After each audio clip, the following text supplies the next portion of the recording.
Hello everyone and welcome to another episode from the Ford Focus Mark 1 Preservation Club community, and this time we return to a familiar vehicle that I have done a feature on a few times now. It is Dave's fantastically challenging Ford Focus Silver Special Limited Edition from 2002. That was the majority of that model, by the way.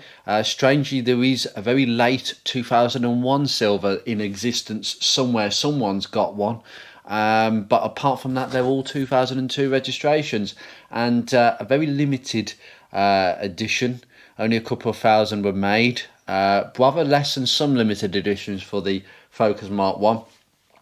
And Dave has been doing, as you may have seen in previous episodes, a massive amount of work around the engine bay, completely transforming that engine bay and the front subframe, the suspension, everything at the front. It has been well and truly looked at in many ways. But always, before he brings the car out onto the road, at least with an MOT, paint is a long-term aspect in Dave's restoration of the Silver. And the one thing stopping him from getting an MOT is the rear suspension. He wants to have the entire rear end of the car looked at. And this is something that I have done on my own car. And it's also something that I would recommend to other Mark 1 owners who are looking to keep their car long term. I mean, absolute long term. This is a job you only do on a Mark 1 or pay somebody to do it from a garage if you know someone who is good enough and skilled enough and actually wants to do the job, instead of overpricing you to the point where, well, they probably don't want the job and they priced you out of it, basically. You are basically saying, I am keeping my Mark 1 long term, because at this moment, even with values climbing a little bit, for better examples the way they are, if you do this sort of job or carry out this sort of job, you have signed a contract effectively saying, I own my Mark 1 and I'm going to own it for many, many more years. Because I've only ever heard of one Focus Mark 1 within the community that is currently up for sale, that has had the rear suspension completely done and the owner's moving it on for a very cheap price. And that is a very rare item, because every Mark 1 that I see for sale out there haven't had this work done. They're still on 90% of the original rear suspension. And as I've said in previous episodes, that is dangerous now. It is really dangerous, and we're going to be doing a bit of work on a very familiar car to the channel, on a rear suspension job. Woohoo, that's going to be a fun job for me. And this is roughly how I'm going to go about it. Dave, thank you so much for all the pictures that I'm about to show everybody, because this was not a nice job. And the pictures actually don't do it justice, but I'm going to try. Anyway, let's start with the first picture. Yeah, so Dave, the first thing you've got to do is take the wheels off, get the brakes off, get the calipers off, and just remove the brake lines completely. Obviously, it's discs on this car, and as you can probably see in this picture, that there isn't much left of the disc brake shields. They are completely gone. Luckily, you can get brand new ones at a bit of a cost, but the old ones are just absolutely shot, and usually they are most of the time. They're literally made of the thinnest metal ever, and it's only a matter of time before they go. They are only made of slightly thicker metal than the drum brake model, the backing plates for the drum brake models, and they're just as frilly sometimes.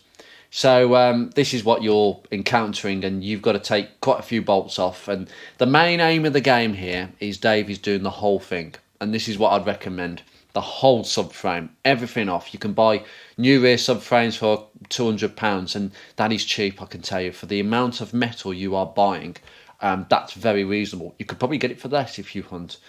And they are well in demand at the moment, and many people are gathering money together, and it's an investment. It's the best investment ever, because a rear suspension on a Mark 1 makes and breaks a Mark 1 for me. It makes a Mark 1 better than every one of its competitors at any car from its time.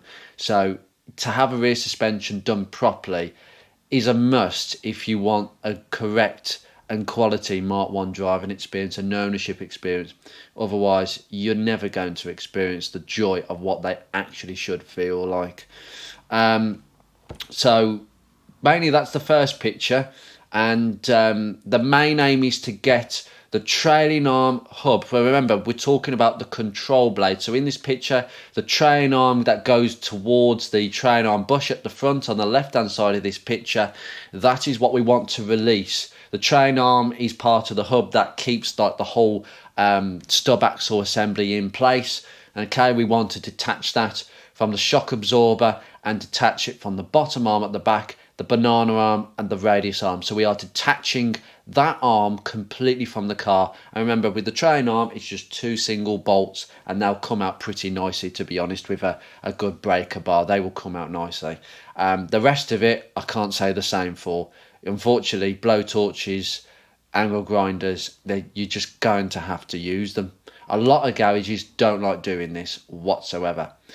Now, some people might like to remove the fuel tank at this stage because it just eliminates vapours and all that. If you have a welding blanket, a fire blanket over that tank, the chances of anything happening are so minute, it's untrue with a grinder. Garages won't do it because of health and safety and all sorts of insurance litigations from doing this kind of work near a fuel tank. So they won't touch it. But for the very reason you can, because there's no red tape holding you back. And as far as health and safety, just make sure you have a fire blanket over that tank, okay? It's called a welding blanket. You can get plenty of them on eBay. They're not expensive, 15 quid, and it will cover the extremities. And believe you me, sparks don't get through it. That's the whole reason. It's what welders use to cover inside of interiors if they're welding a hole on the floor plan to stop the sparks going into the interior and basically making holes in all the cloth materials in your seats, door cards, etc. But we're going to cut to this rather hot picture. Yes. So this is the bolt that you are going to struggle with most of all. It's the most important one. Because if you've got a new subframe and you're going to have all new arms, you just get rid of the subframe with the arms attached to it. It's as simple as that. All you need to do is remove the hub from the bottom arm, and that's the bolt that's needed to be removed to do this. So, yep, blowtorch at the ready, get it nice and hot. There's no point in not trying this, okay? Now, I've bought a new tool recently which actually avoids the use of flames near the fuel tank. So it actually makes the job a little bit safer. So I'm going to use that tool very soon on the job that I've got to do. But a blowtorch, if you've got that, use it, just control it. Don't put it too close. You've got to bring it away. You want the tip of that flame right on that bolt, and that's how it gets hot quickly enough. And what you'll find out is you're obviously making it expand and then contract really quickly. If you've got some cold spray, spray the cold on it. You know, and this ice spray you can buy from Toolstation or wherever, and it will actually make it severely contract. You imagine getting a blowtorch, and then before it's had time to contract, you get your can. Obviously, watch your face. Don't go anywhere near. Aim the can away, squirt the can, and my God, you're going to see some steam. But I tell you what, that bolt is going to contract. The only thing with doing this is that you've got to be careful not to heat the bolt up cherry red. People say you've got to go cherry red. That's wrong advice. If you get that bolt cherry red, guaranteed, you've not only heated the bolt, you've also heated the bush up. So the bush is going to expand with the bolt. The actual sleeve it goes through. So there's no point. All you've done is you've heated everything and it all expands at the same time. You ain't done anything. You ain't broken any bond. You might have done something, but I don't think you've done what you would have actually expected to do. So, yeah. But anyway, what you're going to have to do then is you're going to try, and what Dave did in this situation, he tried to see if it would move. Guess what? Not moving. It really didn't want to move. Then suddenly there was a little bit of movement, and I'm just going to show you this because Dave was so close it was untrue. That is Unlucky. So what we're doing now, guys, that angle is underneath. It's the same bolt that he's just been heating up from this side, but that's the left-hand side. Now that little nut that's just started to move and come away from the hub, that is actually a welded nut. That's one of the welded nuts that you might have to cut off. But I've got a tip for you. You might not have to cut them off most of the time. What you do is that nut is only welded onto that hub using a few welding tacks. All you need to do is you could probably snap it off. Now what Dave has managed to do is actually move that nut off that bolt. He has actually moved it, but the bolt is physically seized in that sleeve.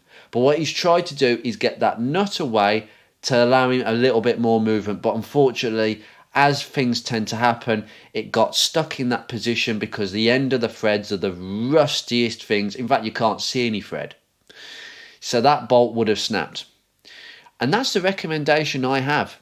That bolt, that welded nut is going to snap with the rest of that bolt. So all I would do is get the 15mm on, it's a 15mm, get it on with a breaker and snap it. Just snap it off, because that will save you cutting it off. That nut will basically snap probably flush with that hub. And the only thing keeping that arm from dropping under spring pressure, because that spring is taut, it might be a weak and old spring, but it will bloody push down. What you do then is you do this. Yes, jack underneath, please, because that arm is going to go. So the other side has been snapped. Okay, that's what's been done here. So Dave's got to try and get that bolt out, but guess what? Still can't come out. He tried a punch. He tried everything from the other side. Wouldn't do it. Absolutely wouldn't do it. Even an air punch. He just kept on basically jumping off. No point. So Dave has had to go and do what all of us have got to do eventually. After trying, it's always worth trying to punch it out, because you never know. You might be a lucky one. You might not have to cut it off. And the less cutting and grinding you are having to do under that car, the safer. Even with the fire blanket, you don't want to be grinding if you don't have to. So always try this technique, even with the ones on the subframe. But eventually, Dave has had to, unfortunately, cut the whole thing off. It's there. Yeah, absolutely. That bush is absolutely knackered. That is the problem. That is the sleeve, the collar that the bolt goes through, and they have literally married. There is, I don't think, anything on God's green earth that will get that out. Some people are really lucky, but it's just such a poor design feature. You got to put copper slip when you put the new bolts through. You got to put copper slip on that sleeve, because otherwise you're going to have seizing problems again in the future. So just be wary about that. But he's cut the head off, and the whole arm, as you can see, has come off. It's not attached to the hub, and that's fantastic. And what you do then is you do it on the other side. Dave did have a go at cutting the top, but there's no point in cutting these ones off, because the arms are going to be thrown away with the subframe. Okay, so buying a new subframe eliminates the need to muck about with the middle ones, because that's near the fuel tank. Again, the less grinding, the better. So what Dave did is repeated the process on the other side, snapped the welded nut off on the one side, cut the bolt off, arm drops off, there you go. Bingo, the bottom arms are free. And in terms of taking the other arms off, the little radius arms and the banana arms, they will come off pretty nicely. I've not known many people to have to cut them off, so I would definitely just persevere with that one. Lots of WD-40 heat, and you'll get it done. Well done, Dave. And as we can see here, this is the complete train arm hub. Unfortunately, as you can see in the picture, the little radius arm didn't really want to come off, but Dave has actually managed to get that off with the hub being off the car. It's easy, and you can get a blowtorch on it, and you'll get it off. You can get it off easily. And obviously, doing it this way, you can also change the train arm bushes off the car. So you can actually get the hub off. So what Dave is going to do is he's going to rip the rest of what is left of that dish shield. Grief. Take the bearing off. The bearing is easy to take off, pretty much.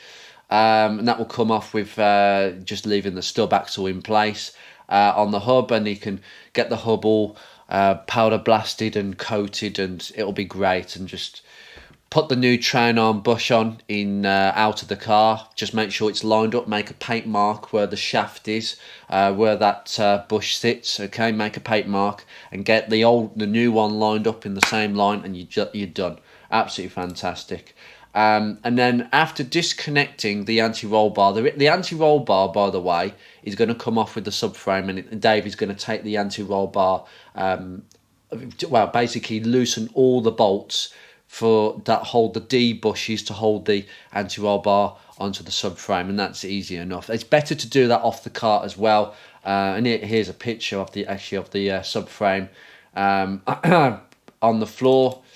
Yeah, pretty much as you can see with the anti-roll bar still in place. But you can get all that off, and the banana arms are going in the bin, the bottom arms are going in the bin. As much of it is coming off. However, as you can probably see, Dave hasn't completely disconnected the hub on the driver's side in that picture, but that was because there was a funny bolt holding the banana arm in place. He managed to get that off pretty easy. He was struggling in situ to do that. So it's always worth it. So when you're doing a job like this, you can always do a lot of things when the frame is off the car on the floor, and you can do it at your leisure. Just take it in the garden, do it at leisure. Instead of being outside in the wet, you take it inside if you've got the space, and no one will get annoyed about that one. So what Dave has done, he's actually had a look at some areas around the arches. Obviously, because it's an entire rear suspension, we're going to do a lot of bodywork. I have to say, this is pretty neat for Mark 1 at this age. That is pretty good. In fact, there's no welding required here. That is good. There's no bubbling, and someone has been in there before. You can see the welding line there, so someone's welded a piece in the bottom. That's fairly common. Most Mark 1s will need a piece at that bottom where it joins onto the bottom of the sill, and then they sort of pinch at the end where the two metals are folded and then spot welded together, basically.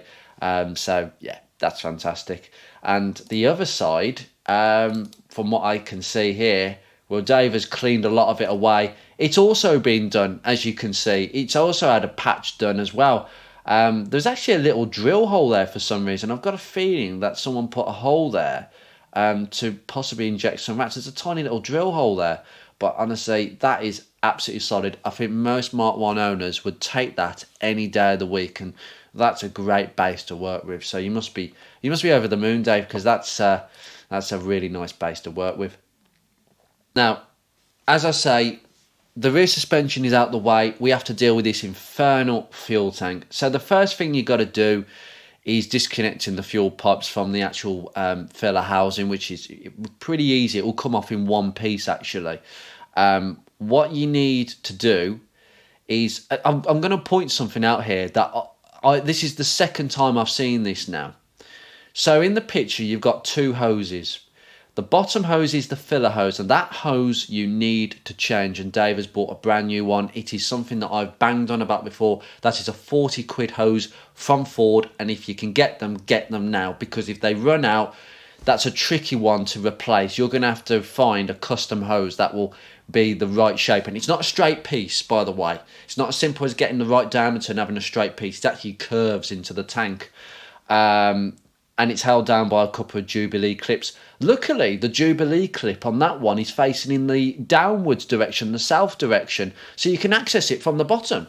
But some idiot in the factory, if you look at the small breather hose at the front, what the heck? Who put that on in the factory? They've literally tightened it up in the north direction. How are you supposed to do that when the subframe is in the way and get a ratchet in there? I have no idea. I mean, to be fair, that the Jubilee clip on mine, I had to cut that one off to get the breather hose off. Oh my goodness me, what a pain that was. And it's the same on this. It's like when they put it on in the factory, they decided one hose clamp was going to be up north and one was down south. I don't know if anybody else has seen this, but it's really bad when you've got a hose clamp that was fitted in such a poor direction that You know, it was just fitted like that in the factory when there was nothing else around to encompass this and get in the way. But for you, 20 years down the line, it's an absolute nightmare. Another picture of the fuel tank in situ. Now, Dave, at this point, has managed to release, as you can probably see in the light, the fuel filler pipe assembly has been taken off. So he's managed to release those metal pipes, and that's going to go in the skip as well, because it's just paperweight. It's going to go for being weighed in. The whole thing is in the bin, and that will just leave the hoses just sitting there attached to the tank. And my God, look how Spartan it is when you've taken the subframe off. There's only a couple of bolts holding it in. And my God, there's nothing. There's literally nothing. There's no exhaust. There's no nothing. Dave has taken the exhaust off as well. He's just doing the whole thing. And this is how to do it. Do the whole thing. It's going to be an expensive job, but once you do it once, you'll never have to come back to it in many, many years. So in this case, he's got so much room to take the temp straps off. And it's a simple case of, there's your bolts, swing them round, support the tank on a jack. When you swing the tank straps round, you can swing them round and take them off. They just clip out, they just twist out. And the tank straps will be getting changed as well.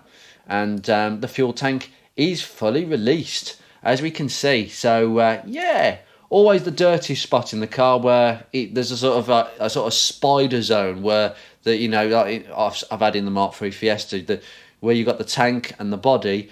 There's a perfect dry zone for spiders, where the water can't quite get to the top of the tank, so it gets really dusty. Oh, it's perfect for spiders. They love sitting at the top of fuel tanks. So yeah, this is the fuel tank in its entirety. I'll go over that in a second. Naturally, Dave is getting a new filler hose. The breather hose, and I will tell you this, they don't really need to be changed, because it's just a breather for vapours, and very little fuel will go through that pipe over its life. And mine was in good condition, so I just cleaned it up, refurbed it, and there was no cracks, and I was happy for it to go on. I don't have the parts number for that breather hose, but that's not the one you should change. It's the filler pipe hose. So I'll just flick over. He did give the fuel tank a proper clean, by the way, and I'm going to show this amazing picture after about a week or so. That's quite some transformation, Dave. Well done. That is so satisfying, and everything's going to get cleaned. It's either going to be new, or if it's old stuff like the tank, it's just going to be cleaned up and done properly. And it'll be many years before that even looks remotely like it did when it came off. It probably will never look like that again. Certainly not. And you can start to see like how the sort of structure of the tank goes. So on the top of the tank in the picture, if you can see, you've got the fuel pump. Now, Dave, he's not changing the fuel pump because it still works. He can always change it quite easy in the future, and I do agree. I think changing the fuel tank in situ by dropping the tank, it's a bit of a faff sometimes. Now, some people say just change the fuel pump. At the moment, Dave has spent a lot of money, as you can see, in the rear suspension, the filler pipes, and the exhaust, and everything else. And I think for something that works, just leave it be. The original pumps were really good, but they do pack up occasionally. But that could give another few years service. But Dave did take the fuel pump out and clean inside the tank, and guess what? No rust. Yeah, because it's plastic. Absolutely no crud, nothing. He gave it a swill out in petrol, but there's really nothing in there. It's so clean. Mark 1 tanks, you know, all this thing of, oh, don't run your tank too low on a Mark 1 because your fuel filter will be picking up all the crud.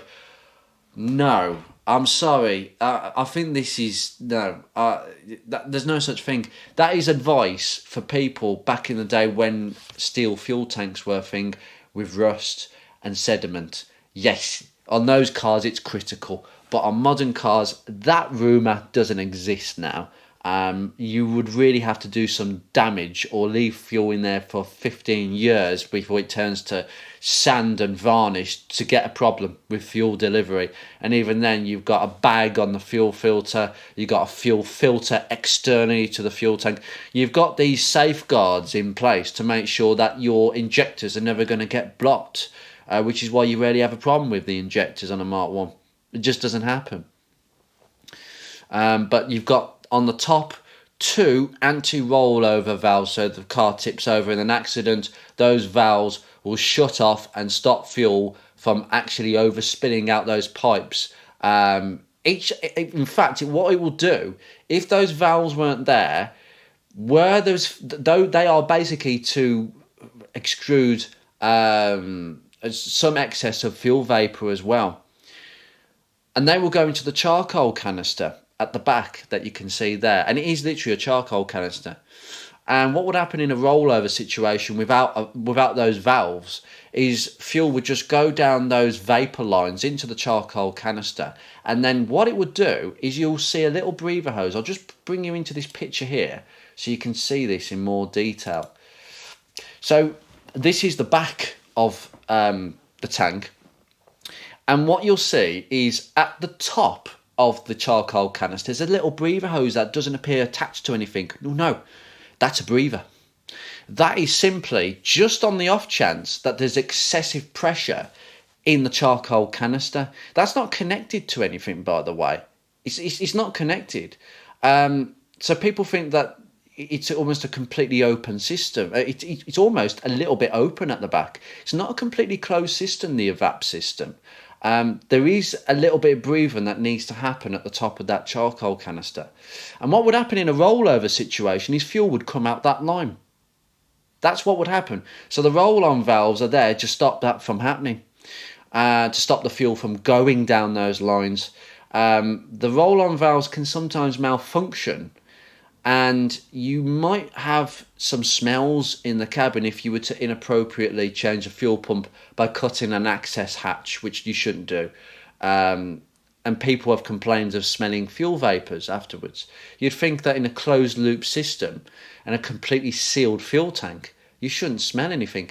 In theory not, but the fuel valves do sometimes play up a bit. They're not exactly the most well sealed, and they can allow some fuel vapours to go through into the charcoal canister, and you might smell a few different things coming out of that pipe. So there you go. I've killed that rumour straight away. The other hose that you will see in this picture is the breather hose that was attached to the filler pipe breather hose. You can see that big thick pipe coming all the way and exiting at the bottom left of that picture and going straight into the tank, and that's the other line. So there really isn't much to that at all. It's very simple. You can kind of see how this is all routed, and thank you, Dave, for these pictures, because I can explain this in a bit better detail. There's nothing to service. The biggest problem with the charcoal canisters is when people fill the fuel tank to the brim and they've actually could potentially saturate the filter inside that charcoal canister, and that means your evap light might come on. Once you saturate them, there's no way you can reverse that, unfortunately. You need a new canister, and you'll know about it because a light will come on. Look at this. Now the tank's been removed with only the wiring plug in place. We can now get access to the brake lines. Yes, the brake lines that rot above or around the tank, they're going to be redone in copper. And Dave is just going to rust treat this box section. They can get a bit frilly because the tank sits very close to them, but often it's not really an issue. And Dave has ground it back to metal as much as possible. Bit of rust converter, zinc primer, or as Dave is using, I'll show you in this picture, red oxide. That's fine. I prefer zinc primer. That is a top tip for me. I prefer that zinc primer is more expensive than red oxide, and it's better, but red oxide is still effective at what it does, and because of the thoroughness of Dave's work, I really don't think that it's going to be any less beneficial in this case. I'll take you to some more pictures. There's a little bit more of a picture there. There's a copper line going in there that Dave has done. I'm assuming so anyway. Unless that was already a copper line, Dave. I might have got that wrong, actually. I think these pipes may have already been done before Dave took the tank off. I might have got that wrong. If that's been done, fantastic. If it hasn't been done, do it now. Do your lines. Do your copper lines. This is a multi-skilled job, this is. You're doing brakes. You're doing suspension. You're doing fuel. You're doing exhaust. You're doing 4, maybe 5, because you've got bodywork. So you're looking at 5 different departments at the rear of the car. Basically every department, apart from maybe electrics, and it's only the fuel pump that's electrical really. Unless you have an estate with a weight compensator sitting on the subframe, or I can't remember what it exactly does, but somebody can actually point that out. And obviously, look, Dave's actually gone to town with the rust converter. That is a good place. That place is a vulnerable place. If you don't know where that is almost just where your train arm sits in that box section. Usually you get rust on the other side, but it looks like it's really, really good there, and there's nothing to worry about. I often find that people look at the sill at the end, but they don't look around the corner in that little piece. Usually you've got a plastic handbrake cover over it. I hate them.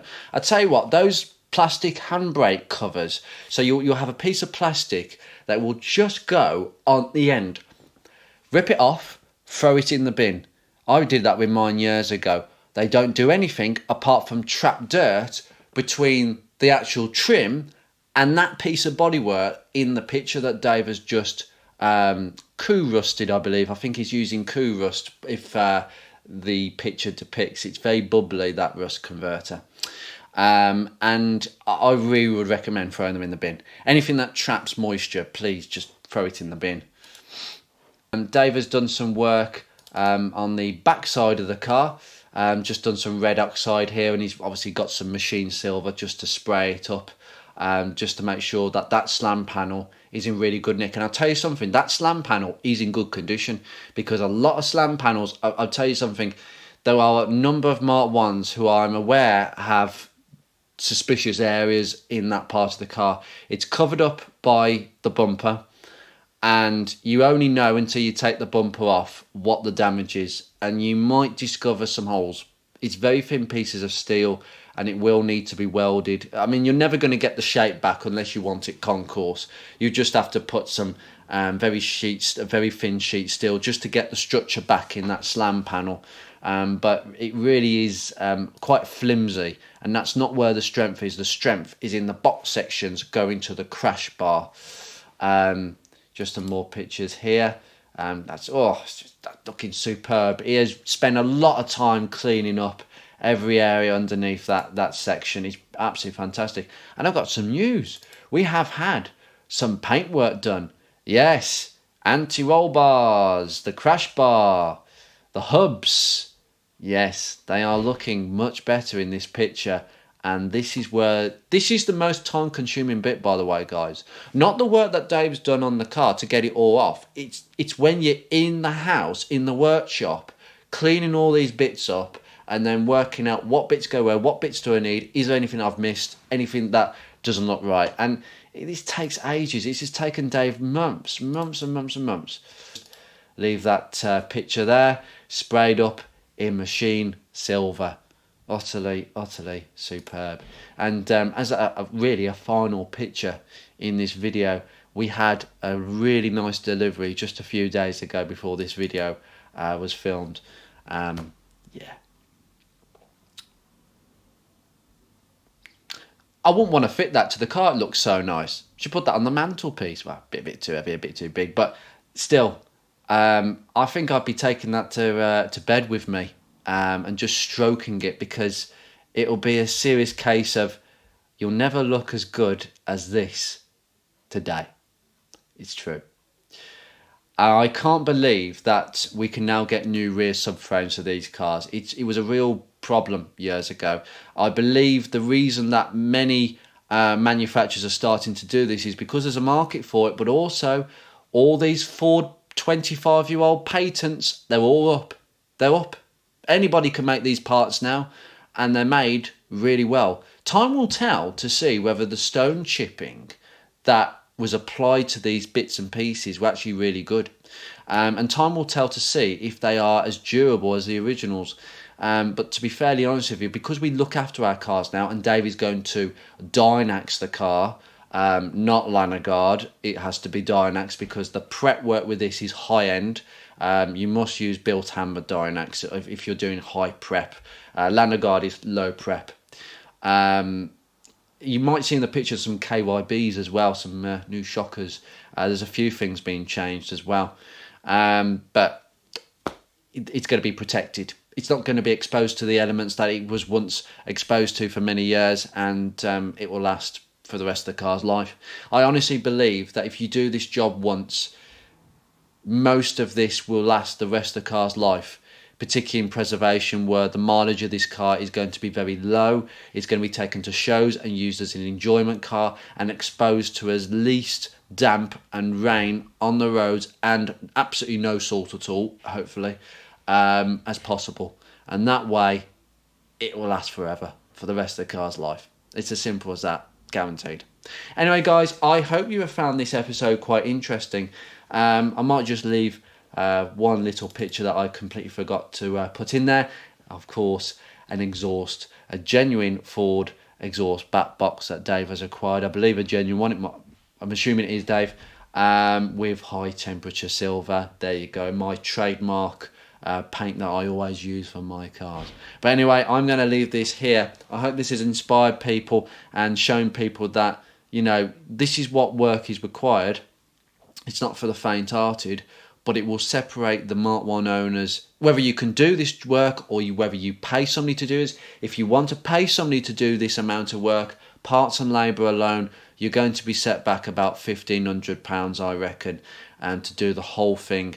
And that is all the jobs I've listed, maybe slightly more, strangely enough. And that's actually, it's expensive, but actually that's quite a reasonable price for the amount of work. And that's the sheer amount of love that's going into this car. And this is what's going to separate the current Mark 1s from the majority that are with us today, the ones that have had this work done. It is future-proof in your car. Anyway, guys, take care, and I shall see you in another episode.